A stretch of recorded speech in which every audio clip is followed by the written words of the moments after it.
Les militants du Hezbollah pleurent la mort de l'ayatollah Khamenei à Beyrouth. La milice libanaise, financée et armée par l'Iran depuis sa création, vient d'entraîner le Liban tout entier dans la guerre en attaquant Israël pour montrer sa solidarité avec le régime iranien. Mais en a-t-il encore les moyens? Le Hezbollah sort à peine d'une guerre terrible de plus d'1 an contre Israël, symbolisée notamment par cette attaque au beeper qui a tué plusieurs de ses cadres. Ses plus hauts dirigeants ont été éliminés. De l'avis de tous les experts, le mouvement est très affaibli.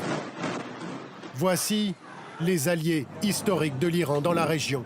À la chute de l'ancien président Bachar el-Assad, la Syrie est sortie de l'orbite iranienne. Reste le Hezbollah libanais, le Hamas à Gaza, lui aussi très affaibli, et les Houthis au Yémen, armés par l'Iran.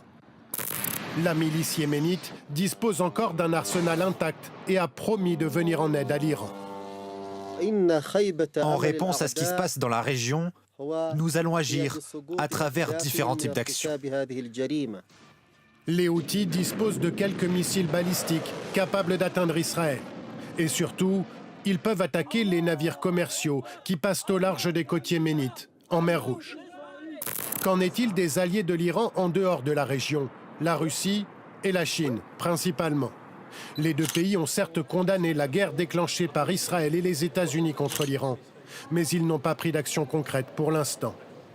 Aucune des deux puissances ne tient à s'impliquer dans ce conflit complexe et prendre ainsi le risque de se mettre à dos les États-Unis de Donald Trump.